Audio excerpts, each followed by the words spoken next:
నమస్తే రమగారు. నమస్తే జయ. రమగారు, అదృష్టం కలిసి వస్తుందంటూ ఉంటాం. పలానా వస్తువు మన ఇంట్లో ఉందనుకోండి, చాలా అదృష్టం అంటాం. మనీ ప్లాంట్ పెంచుకుంటే చాలా డబ్బులు విపరీతంగా కట్టలు కట్టలు వచ్చేస్తాయి అనుకుంటాం. కట్టలు కట్టలుగా మనీ ప్లాంట్లు పెంచుకునే వాళ్ళకి డబ్బులు ఉన్నాయి లేదా ఎప్పుడైనా ఇంటర్వ్యూ చేయి మైక్ పుచ్చుకున్నావు. తప్పకుండా అట్లా కొన్ని కొన్ని నమ్ముతూ ఉంటాం కదా, నిజంగా అసలు అది సాధ్యమవుతుందా?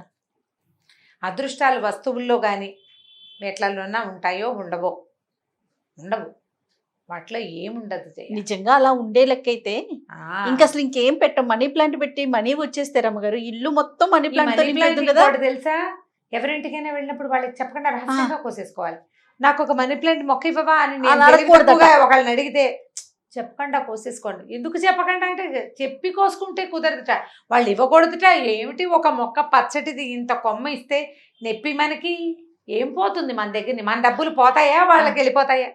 అంతేనట, నేను విన్నాను. నన్ను అడగకు, నీకు కావాల్సింది కోసుకో అని చెప్పింది మా అక్కయ్య గారు కోడలు కూడా. నువ్వు కామ్గా వెళ్ళేటప్పుడు కోసుకో, నన్ను అడగపోక.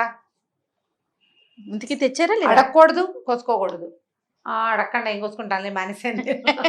నేను తెచ్చిస్తాను రమ్మగారు మీకు. మనీ ప్లాంట్ తోటి మా ఇంట్లో మనీ ప్లాంట్లు బాగా రావు జయ్యా. నేను ఎవరింట్లో మనీ ప్లాంట్ చూస్తే నాకు ఆశ్చర్యం కడుతుంది. ఏమిటి వీళ్ళు ఎలా పెంచుతున్నారు? నాకు మెంతులు కొత్తిమీరలు అవి బాగానే వచ్చేస్తాయి. అవునా? మెంతులు కొత్తిమీర ఇప్పుడు మైక్రో గ్రీన్స్ బాక్సులు నిండా రమ్మగారు. మీరు చెప్పిన తర్వాత అంతకు ముందే నేను మన రైతుల్లో చేశాం కదా, పెట్టాను. మెంతులు రాలేదు రమ్మగారు, నాకు ఆవాలును శనగలు ఇవన్నీ వచ్చేసినాయి. ఏదో మిస్టేక్ చేశాను అనిపించింది నాకు. మెంతులు కొంచెం మారిపోతుంటాయి. ఆవిడెవరిదో ఒక వీడియో ఉంది, మెంతులు పడిపోతున్నాయా మెంతి మొక్కలు ఇలా చేయండి అని. ఎలా చేయాలో వినలేదు, అది మాత్రం చూశాను. చచ్చినా నాకు మనీ ప్లాంట్ రాదు. అవునండి, నేను ఇస్తాను, ట్రై చేయండి ఇంకోసారి. చూద్దాం. నేను ఎప్పుడు నీటిలో పెడతాను, ఎంత పెట్టానో అంతే సంవత్సరమైన అలాగే ఉంటుంది. అది ఏం అవ్వదు, పెరగట్లా. అది పెరగదు తరగదు, అలాగే కూర్చుంటుంది. ఏమిటో మరి నా డబ్బులు కూడా అలాగే ఉన్నాయి ఏమిటో. ఏమో మరి. ఏమీ లేదు, అవన్నీ మన తాలూకు ఉద్దేశాలు. ఏంటంటే మన ఇంట్లో ఒక మొక్క, ఒక వస్తువు, ఓ దేవుడి పటం, మన వాకిలి గుమ్మానికి పసుపు, ఇవన్నీ మనకి ఒక పాజిటివ్ ఎనర్జీని ఇస్తాయి, సంతోషాన్ని ఇస్తాయి, ధైర్యాన్ని ఇస్తాయి జీవితానికి. ఇప్పుడు ఏదైనా డబ్బు సమస్యల్లో ఉన్నారనుకో, మనం కొన్ని దేవుడి పుస్తకాలు అట్లా చూస్తుంటామా, వాకిట్లో రెండు పక్కల 2 బొగ్గు ముక్కలు పెట్టండి, దురదృష్టం బయటికి వెళ్ళిపోయి అదృష్టం వస్తుంది. దాని సంగతి ఎట్లా ఉన్నా రోజు బొగ్గులు ఉడుచుకోవాలి, అది ఒకటి ఉంటుంది. వాకిలి గుమ్మం పక్కన అటు ఇటు 2 చుక్కల పాలు పోయటం, లక్ష్మీప్రదం, లక్ష్మీదేవి వస్తుంది. పాలు క్షీరసాగరంలోంచి పుట్టినవి, అంటే అమ్మవారు జన్మించిన విషయం. నేల మీద పోస్తే ఇట్లా నువ్వు తొక్కే చోట, చెప్పులు పెట్టుకునే చోట ఏమిటో ఆ కాన్సెప్టే అర్థం కాదు నాకు. ఇంకా అదృష్టం వస్తాయని అవేవో పెట్టుకోండి, పర్సులు ఇవి పెట్టుకోండి, గుమ్మానికి అవి తగిలించండి, వాకిట్లో వించెన్స్ టింగ్ టంగ్ టింగ్ టంగ్ వచ్చేవి. విరక్తి వస్తుంది. రాత్రిపూట ఎప్పుడైనా గాలి వస్తే ఆ టింగో టంగో టంగో అని మోగి దాన్ని విరక్కొట్టి పారేద్దాం అనిపిస్తుంది.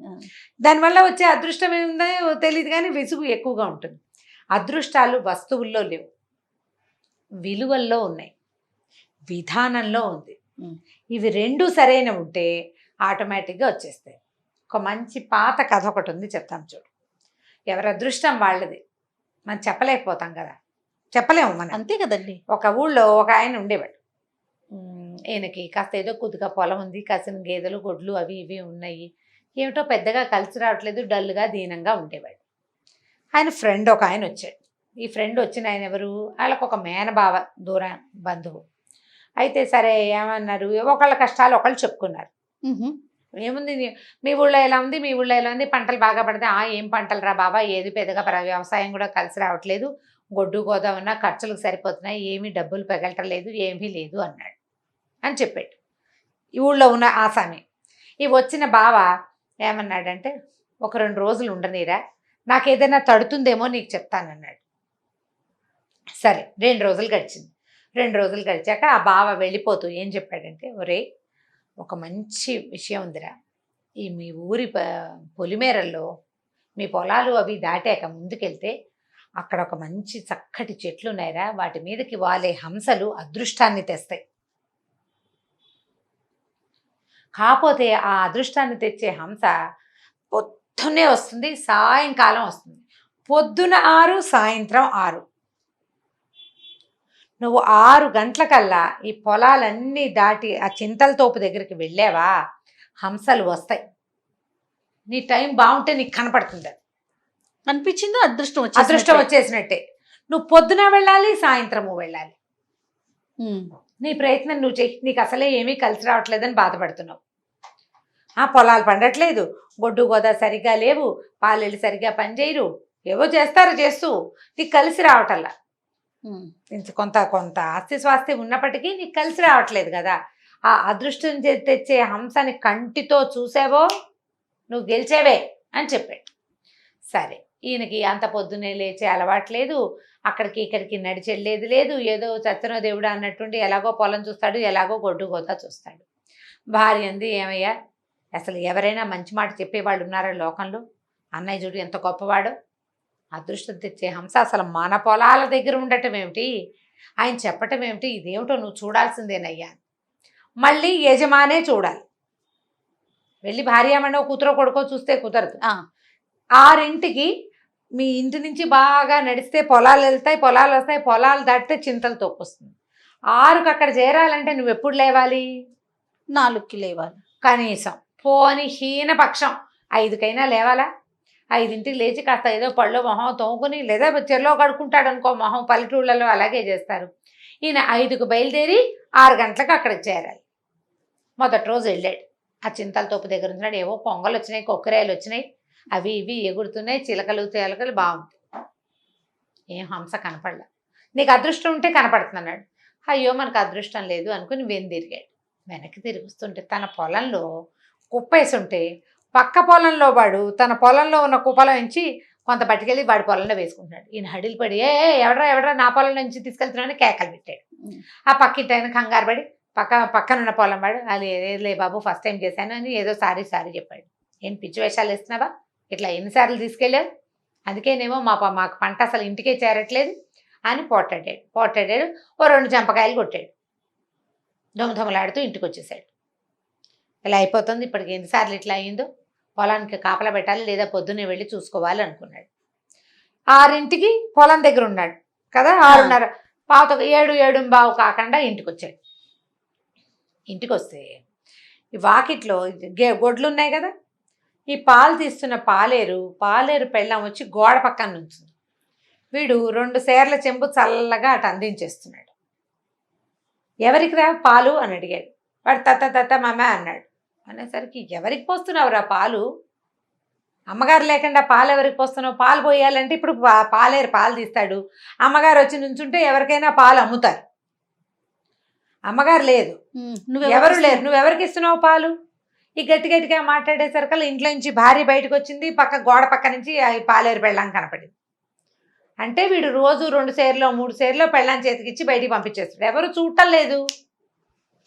ఈయన హంస సంగతి ఎలా ఉన్నా పొద్దున్నే కొత్త సంగతులు తెలిసినాయని ఇంట్లోకి వెళ్ళిపోయాడు. పాలేరు 2 చెంపకాయలు పీకాడు. పో నా పని నుంచి మానేసేయి అని పంపించేశాడు. ఇంకోళ్ళు ఎవరినో ఇంకో పాలేరుతో పాలు తీర్చుకుందాం అనుకున్నారు. సాయంకాలం 6 అయ్యేసరికి మళ్ళీ వెళ్ళాలి. ఆ హంస కనపడద్దు. అదేలే. సాయంత్రం కూడా మళ్ళీ నడిచి వెళ్ళాడు. ఏమీ కనపడలే, హంస లేదు.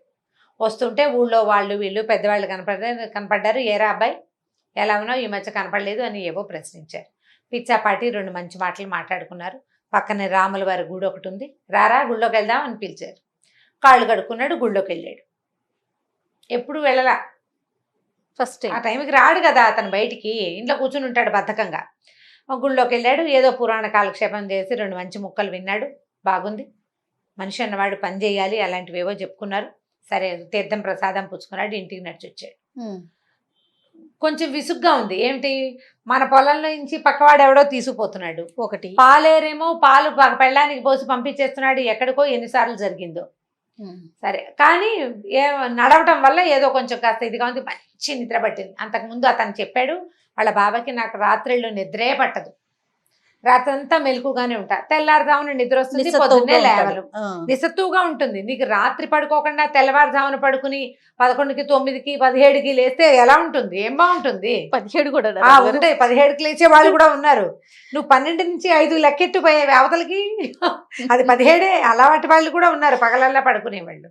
వాళ్ళ ఉద్యోగ రీత్యా పాపం ఇప్పుడు తప్పట్లేదు అనుకో జయ, ఒకళ్ళని అనకూడదు కానీ ఇప్పుడు ఉద్యోగాలు అలాగే ఉన్నాయి పాపం. ఉద్యోగ రీత్యా అంటే అసలు అది సమస్య కాదు, దాన్ని మనం మాట్లాడుకోవాల్సిన అవసరమే లేదు. సరే ఇది అయిందా. మర్నాడు లేచాడు. 2వ రోజు 3వ రోజు 4వ రోజు 5వ రోజు రోజు లేవటం మొదలు పెట్టాడు. రాత్రికి పట్టింది నిద్ర, ఏనుగులు వచ్చి తొక్కినా లేవలేదు అతను. 9-9:30 కల్లా అన్నం తినేసాడు, పడుకుని నిద్రపోయాడు. తెల్లవారి పావుతక్కువ వారికి మెలకు వచ్చేసింది. మరి రాత్రి పెందరాళ్ళు పడుకుంటే చచ్చినట్టు రాదు మెలకువ, కాల నిద్ర అంతే. సరిపోయింది కదా నిద్ర.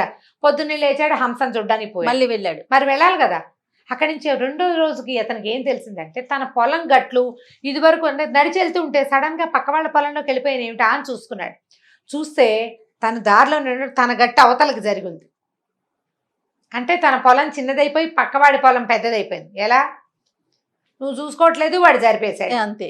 అక్కడి నుంచి చర్చలాడుతూ మళ్ళీ ఊళ్ళోకి వెళ్ళి పెద్దవాళ్ళు 2-3 పిలిచి నా పొలం గట్లు జరిపేశారు మా పక్క పొలాల వాళ్ళని, వాళ్ళతో చూసుకుని ఎవరినో పిలిచి వాళ్ళని కొలతలు వేయించి మళ్ళీ పొలం గట్లు సరి చేయించాడు. సాయంకాలం మళ్ళీ వెళ్ళాడు, గుళ్ళోకి వెళ్ళాడు. పొద్దున వెళ్తున్నాడు, సాయంత్రం వెళ్తున్నాడు, పొద్దున వెళ్తున్నాడు, సాయంత్రం వెళ్తున్నాడు. ఈ పొద్దుటి పూట వెళ్ళటంతో ఏమైంది, పొలంలో పాలేళ్ళు కూలీలు తొందరగా రావటం లేదు. 9 అయినా ఎవరు పనిలోకి దిగరు.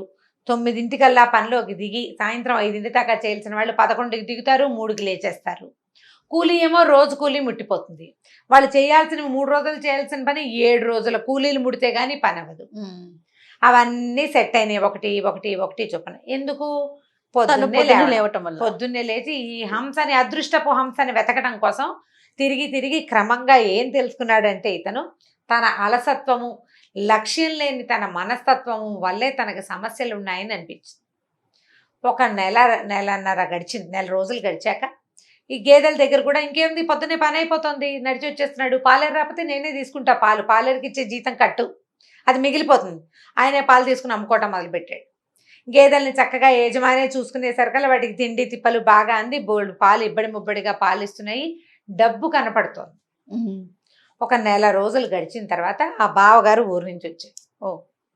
ఏమయ్యా బావా, ఏదో అదృష్టం తెచ్చే హంస అన్నావు, హంస కనపడలేదు బావా, దానికి ఏదైనా ప్రత్యేకమైన మంత్రం ఉందేమో, ఆ మంత్రం ఏమిటో చెప్పు, లేదా ఎవరైనా గురువుగారి దగ్గర ఉంటే కనుక్కుందాం అన్నాడు. అనేసరికల్లా ఆయన అన్నాడు, ఏం కావాలి నీకు మంత్రానికి?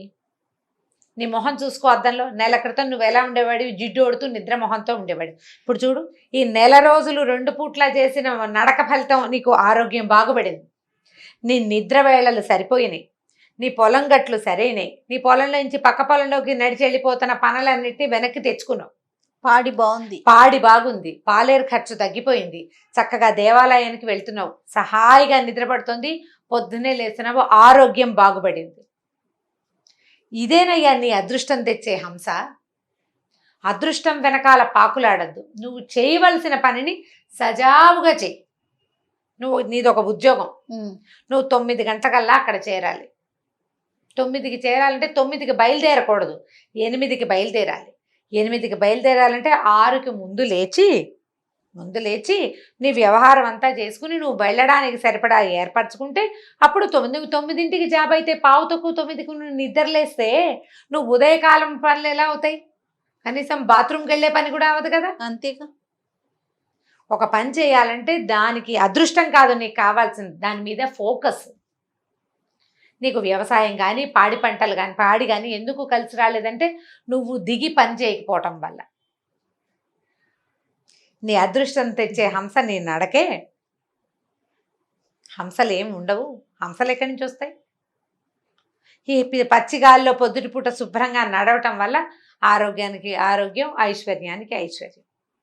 బాగుంది కదా, అద్భుతంగా. 4 రోజుల్లో ఆయన మొదట కష్టం తోచింది కానీ మెల్లిగా ఆలోచించుకుంటే దీనివల్ల తనకి వనగూడిన ప్రయోజనాలన్నిటినీ ఆలోచించుకుని ఇదే మంచి మాట అని తెలుసుకుని ఇక అప్పటి నుంచి తన జీవితాన్ని నిద్రకి, మంచానికి, బద్ధకానికి అంకితం ఇవ్వకుండా ఈ పనిలోనే ఇట్లా ఏ పని చేయటం వల్ల తన జీవితం బాగుపడిందని అర్థం చేసుకున్నాడు. అదే పని చేస్తూ అదృష్టాన్ని తెచ్చుకున్నాడు. అదృష్టం పనిలో ఉంటుంది, క్రియాశీలకత్వంలో ఉంటుంది, పని చేయాలనే దృక్పథంలో ఉంటుంది. చేస్తూ ఉంటే కలిసి వస్తుంది, చేస్తూ ఉంటే చేత అవుతుంది, చేతైన పని సులువు అవుతుంది, సులువైతే సమయం కలిసి వస్తుంది. అదేగా అదృష్టం, టైం కలిసి రావటం. అంతే కదా. ఈ విధంగా మనం ముందుకెళ్ళాలి, మన పిల్లల్ని మన తోటి వాళ్ళని ముందుకు తీసుకెళ్ళాలి. లక్కీ చమ్స్ ఏవి ఇంట్లో పెట్టుకున్నా వాటి వల్ల మనకు వనకూడదు, వాటి మీద ఉన్న నమ్మకం వల్ల వనకూడుతుంది. ఏదైనా నిన్ను నమ్ము, నిన్ను నమ్ము, నిన్ను నువ్వు నమ్మించగలిగేంత అద్భుతమైన పద్ధతిని నువ్వు కల్పించుకో, నువ్వు నేర్చుకో, ఆటోమేటిక్గా జీవితం బాగుపడుతుంది. మన జీవితం మన తోటి వారి జీవితం అంతే, ప్రపంచం మారిపోతుంది. అంతే కదా. మన పద్ధతులు మార్చుకోవాలి, అదే మన అదృష్టం.